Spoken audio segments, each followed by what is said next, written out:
estamos iniciando o QI Cultural de hoje. Vamos falar sobre língua portuguesa. Isso tudo porque o Ministério da Educação lançou um livro que está criando uma polêmica muito grande, que se chama Por uma Vida Melhor, da professora Heloísa Ramos, que as pessoas estão dizendo que ensina a falar errado. E esse livro foi distribuído pelo MEC para o curso do ensino médio. Os senadores Ciro Miranda, de Goiás, e Álvaro Dias, do Paraná, ambos do PSDB, recorreram à Procuradoria-Geral da República pedindo medidas administrativas e judiciais com relação às denúncias sobre esse material didático distribuído pelo MEC. Para discutir esse assunto, eu trouxe hoje aqui, para conversar conosco, o professor Luiz Cláudio da Glória. Ele é formado em letras, a especialidade dele é literatura, ele é formado também em gestão escolar, tem mestrado em educação, leciona a língua portuguesa e é coordenador pedagógico no ensino médio da Escola Otoniel Junqueira. E é membro da Academia Peruibense de Letras, é escritor também, portanto. Tudo bem com você, Luiz Cláudio? Tudo bem. Obrigada por aceitar meu convite. E vamos discutir esse assunto polêmico, né? Porque alguns linguistas dizem que tudo bem, outros linguistas que horror, e jornalistas, e todo mundo se colocou para discutir. Agora entrou na internet um dossiê imenso, né? Que procurou colocar a opinião da maioria dos jornalistas e linguistas por causa dessa solicitação do Ministério Público Federal para que o MEC retire o livro que já foi distribuído em 4.300 escolas. Se a gente pensar que tudo isso é nosso dinheiro, né? Dinheiro público. Dinheiro público. Põe os livros, tira os livros, joga no lixo, é triste. Gostaria que você explicasse para o telespectador e para mim a diferença entre a língua escrita e a língua falada.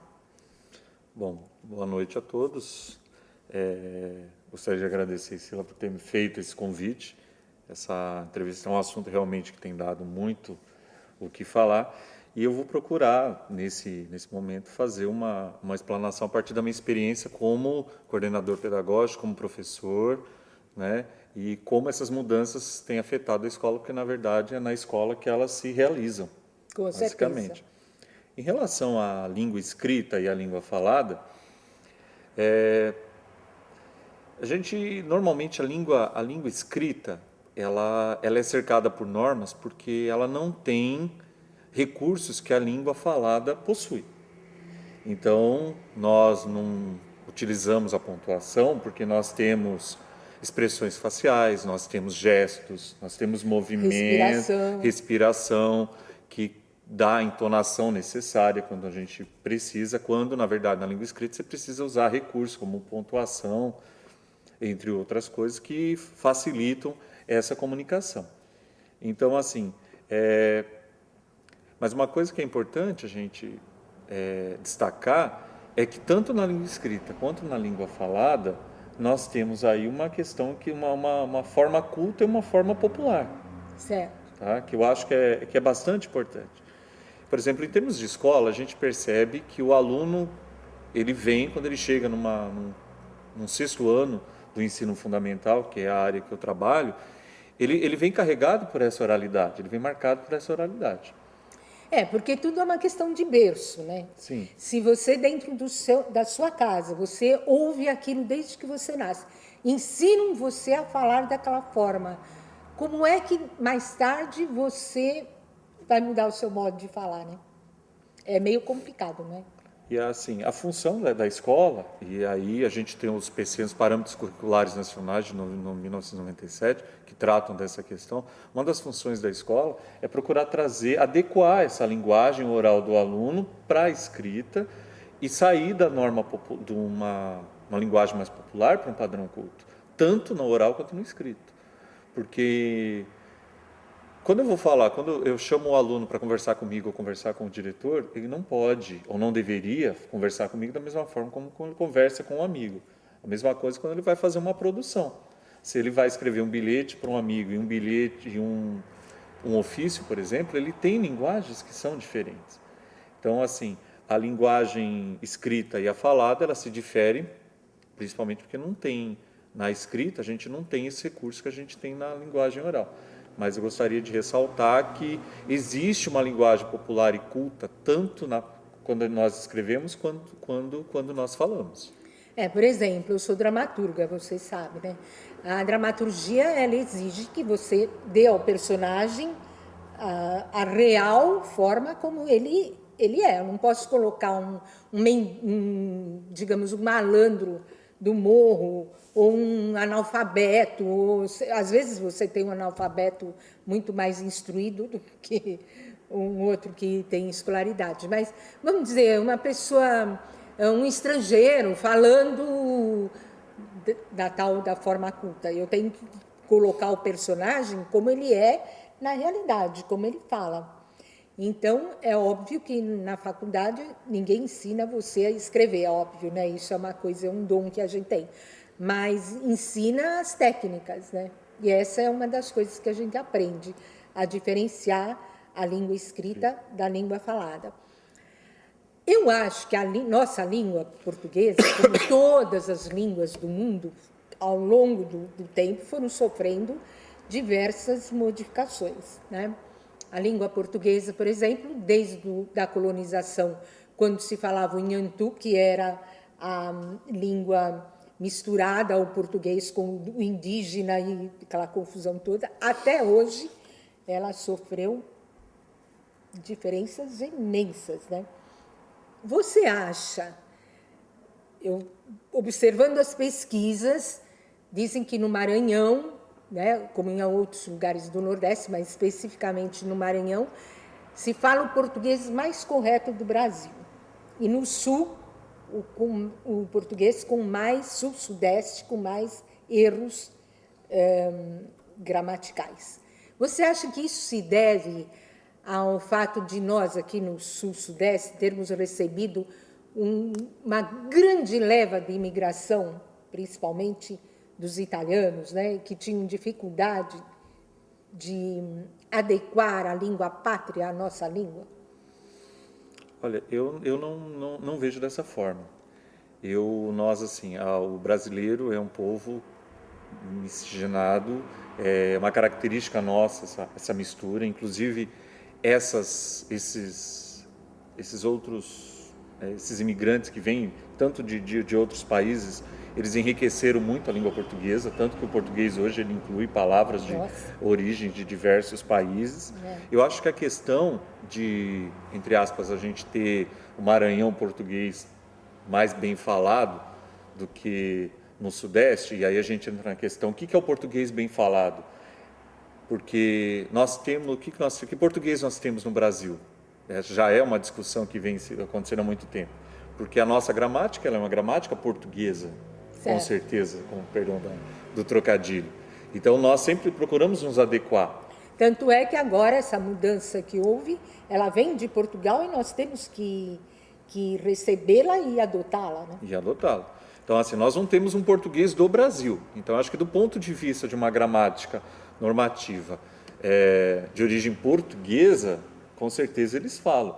Mas o fato deles falarem, eu creio que seja muito a questão que você colocou anteriormente, que seja a questão familiar, de você ter pessoas que já venham com esse tipo com uma linguagem um pouco mais apurada, embora nem isso não seja muito a questão financeira, se é de uma classe mais privilegiada ou não, mas muito mais de como esse português ele é falado dentro dessas casas, nessas famílias, nos ambientes que as pessoas estão. Porque, na verdade, a gente aprende muito, logo quando a gente começa a falar, é por repetição, né? Com certeza. Então, onde as pessoas falam melhor, a tendência é a criança falar melhor.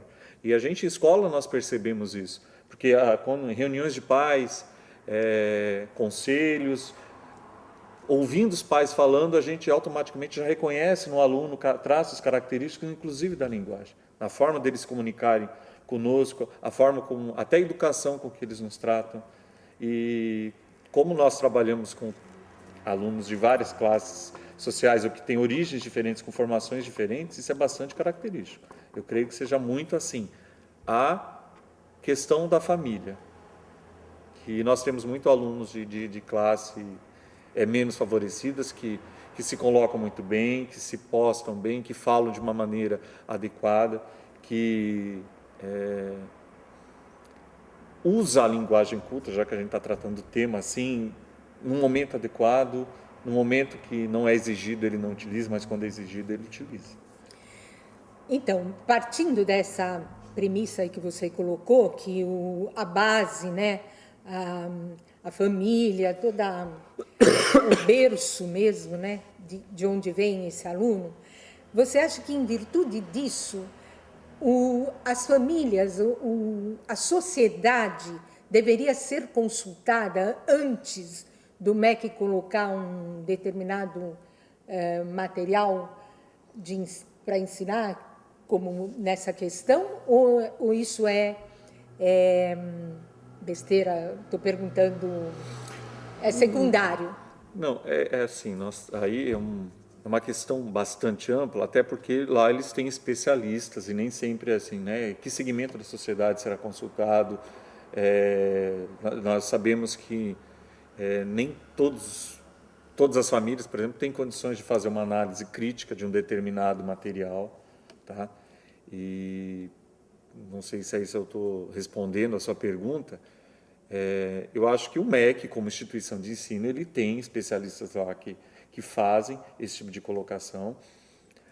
Aí acho que futuramente eu vou voltar a tocar nesse assunto, porque muitas vezes existem influências que são políticas, como no caso, eu acho que até dessa questão do livro, que interferem bastante.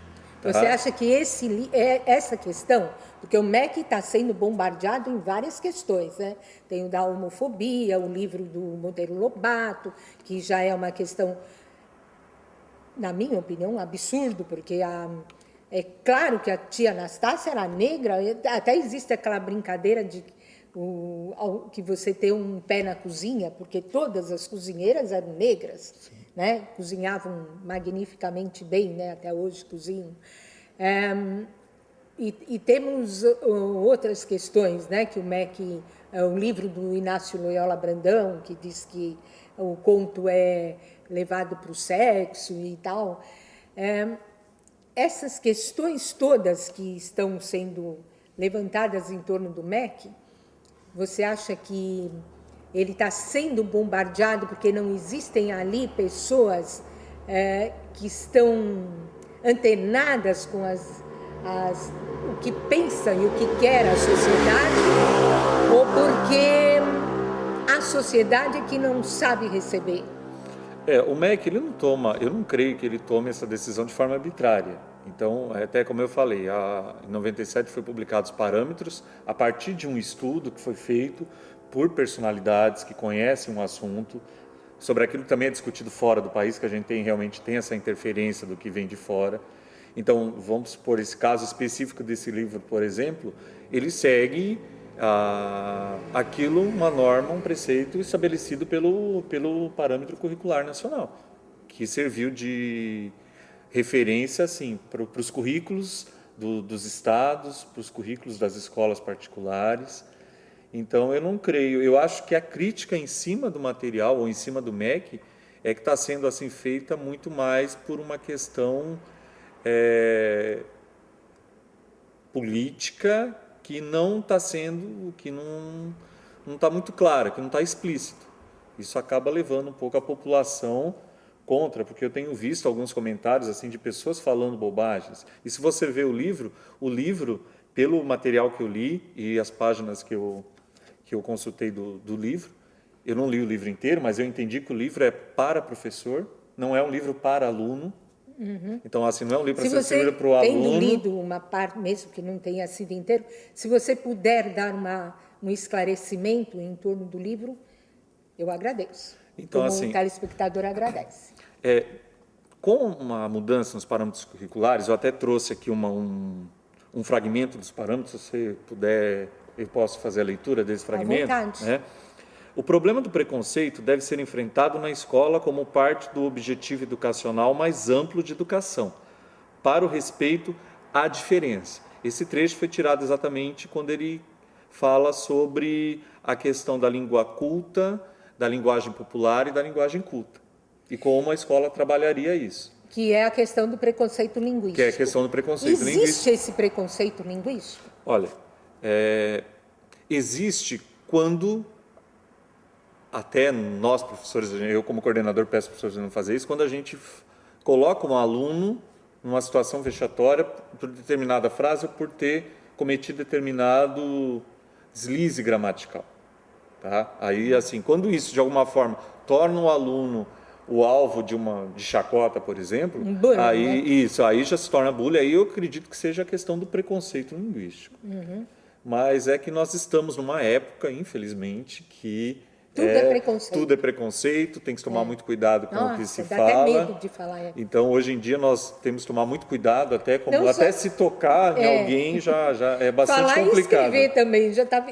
Porque se os livros de um escritor como Loyola foi barrado, se a tia Anastácia, que eu acho que ele escreve no Reinações de Narizinho, que foi exatamente o livro que teve toda a polêmica, ele escrevia da tia Anastácia como uma pessoa com muito carinho, uma pessoa muito amada, né?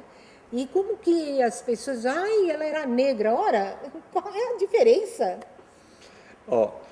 Eu tenho na minha escola, por exemplo, até como professor de língua portuguesa, a gente tem muito material que a gente recebe, e eu tenho assim alguns livros em que essa questão de variedade linguística, que é o tema tratado, que é como o livro trata a questão como variedade linguística, e como os parâmetros curriculares trabalham essa questão, que trazem inúmeros exercícios em linguagem oral, carregada desse coloquialismo que as pessoas têm no dia a dia, que o aluno tem que fazer uma versão escrita daquele texto, adequando as normas gramaticais, que é uma coisa que é feita no livro da escritora Heloísa. Tá? Há músicas, por exemplo, que os alunos têm que fazer uma versão desse texto. Por exemplo, é importante que o aluno... Esse texto foi produzido dentro de uma linguagem coloquial, e como ele seria feito numa versão popular. Essa linguagem popular na versão culta. Por exemplo, sim. Como seria feita essa correção. Então, esse tema, na verdade, ele é um tema já que vem se tratar nos livros há bastante tempo. Mesmo porque a gente teve a Dona Irã Barbosa, que foi Sim. um grande compositor, tem até aquela música dele, o Arnesto, né? O Arnesto nos convidou para um samba, ele mora no Brás, né? Já começa falando que não é Ernesto, é Arnesto. Nós fomos e não encontremos ninguém, né? E por aí vai, né? Então, um dos motivos, eu acho que do livro é exatamente uma coisa que tem que partir. Você tem que partir dessa linguagem oral, coloquial, que o aluno traz, carregadas de deslizes gramaticais, né? E a escola tem a função exatamente de trabalhar isso, mostrar para o aluno como é. Porque se o aluno ele entra na escola falando daquele jeito, e se eu automaticamente já o excluo de um determinado grupo porque ele fala daquele jeito, aí sim eu tenho preconceito. Certo. Agora, quando eu trago o aluno falando dessa forma, com essa coloquialidade, eu consigo trabalhar com ele também a linguagem culta e mostrar para ele que existe uma questão do adequado e do inadequado, que é uma questão que também já é antiga, por exemplo, principalmente na rede estadual, que nós não podemos mais dizer que o aluno fala certo ou fala errado. Na verdade, existe uma forma adequada e inadequada. Então, determinado texto ou determinada forma de se expressar é inadequada para certas situações. E a função da escola nesse sentido ao longo desses anos, é mostrar para o aluno que ele tem que adequar a sua fala de acordo com os momentos. Entendi. Então, isso não é ensinar o errado para o aluno. Certo. Acho que Marcos Banho fala que a gente tem que ser um poliglota da linguagem, né? Essa frase ela é bem característica. Nós temos que saber usar um português para cada situação. Exatamente. Nós temos, por exemplo, o ex-ministro da Cultura, o Gilberto Gil, eu brincava, né, quando ele ia fazer qualquer declaração pública ou ia discursar, a gente precisava pegar o dicionário, né, quer dizer, ele não falava para o povo brasileiro, ele falava exatamente para os literatos brasileiros, né, aquela faixa que ele entendia que se interessava pelo Ministério da Cultura, quando, na verdade, não é bem assim, porque hoje nós temos artistas de periferia, em todos os segmentos, literatura, teatro e cinema, né? E eles estão entrando na mídia, né? Sim, E estão estão entrando trazendo, na até mídia. porque isso é uma Exatamente. realidade. Essa é uma discussão da TV pública, inclusive. Nós somos, aqui, rede pública de televisão não estatal, enquanto TV comunitária. E essa é uma visão, uma discussão que nós temos enquanto TV pública, né? Mas continua aí com o livro da professora Heloísa. Então, assim, em relação ao que eu estava comentando... Porque nós discutimos aqui a primeira parte, que é o preconceito linguístico. Sim. Depois...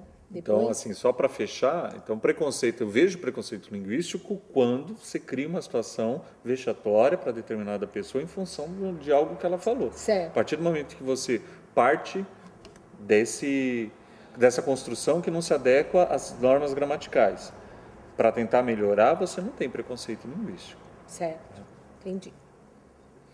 Tem mais alguma coisa que você queira colocar aí do livro?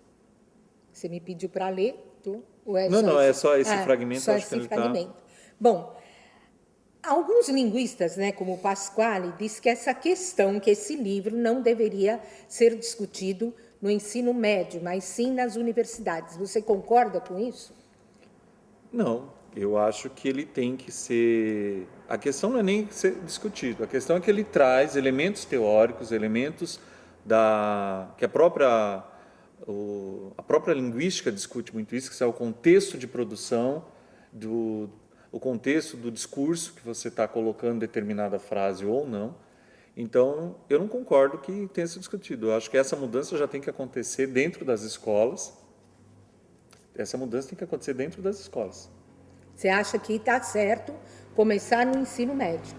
Sim. Para quando ele for para a universidade, ele já estar preparado. Já está preparado. Assim, volto a dizer, é o trabalho feito, como eu percebi, o livro é um livro para professor, como trabalhar a questão linguística do seu aluno, que escreve ou fala daquela forma para ele se tornar um profissional ou ele ter um conhecimento mais elaborado sobre a língua. Então, fechando a questão, toda essa polêmica, inclusive os senadores solicitarem ao Ministério Público o recolhimento dos livros, você acha que isso é... Eu acho absurdo em cima desse livro, porque existem outros materiais que tratam do mesmo tema e que passaram batidos.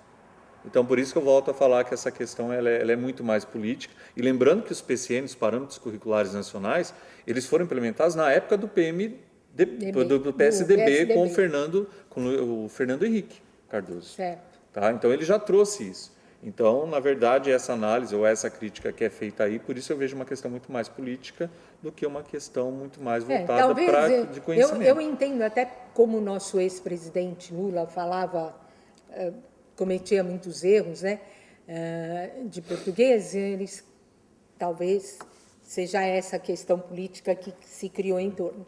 Bom, nós estamos no final do programa, eu agradeço a sua presença e deixo aí o microfone, se você quiser deixar uma sugestão, falar alguma coisa aí para o telespectador, sinta-se à vontade. Então, até obrigado por essa fala, porque assim, qualquer língua que não muda, ela é uma língua morta. A língua ela é viva e ela sofre mudanças. Então, assim, existem intervenções que a gente sabe que se incorporaram à língua, né? Vossa mercê, vós mercê, você, agora é C, daqui a pouco tem aluno que já fala, terminou, já vai para um S. E assim, o Camões trouxe mudanças para a língua quando ele trouxe principalmente as proparoxítonas da língua latina para o português, que teve a mudança. Isso não impediu, por exemplo, da gente ter, séculos depois, um Fernando Pessoa. E a língua, ela sofre, mas aliás, ela tem que sofrer por ser um organismo vivo. Certo. Eu acho que é isso que é uma questão importante, né? E também, assim, tem um linguista norte-americano chamado William Labov, e ele trata da questão, né, o mito de ouro, da idade do ouro, que a língua falada é só aquela de décadas atrás, não a de hoje, né? Então, criou-se essa ideia que o português bem falado é só aquele de muito tempo atrás. E que hoje ocorre uma certa deterioração da língua, quando não é verdade. Na verdade, ela incorpora esses elementos de mudança. Tá certo. Tá? Eu acho que é isso que eu gostaria de falar. Agradeço sua presença, foi bastante esclarecedora. E quero lembrar, né, que a Academia Peruibense de Letra está com as inscrições abertas para novos postulantes até dia 30 de junho. Você que escreve literatura e quiser ingressar, você precisa ter mais de 30 anos de idade, precisa morar em Peruíbe há pelo menos 5 anos, o Cris ainda não pode, que ele ainda não tem 5 anos. Aliás, vamos ter um cineasta, né, futuramente na academia. Se fizer essa lei para me banir, vai ser o Marcos Caramelo.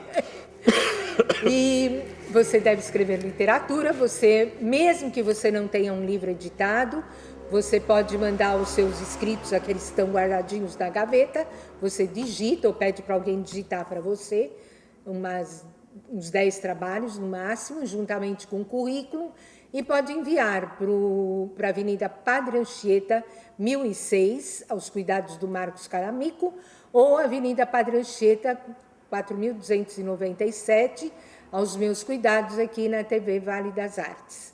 Nós estaremos de volta na próxima semana com mais um QI Cultural, sempre discutindo um assunto que seja polêmico e, ao mesmo tempo, leve até você um esclarecimento que a gente pensa que pode dar através dos nossos convidados especialistas no assunto. Obrigada pela sua audiência e até a próxima QI Cultural. Tchau, tchau.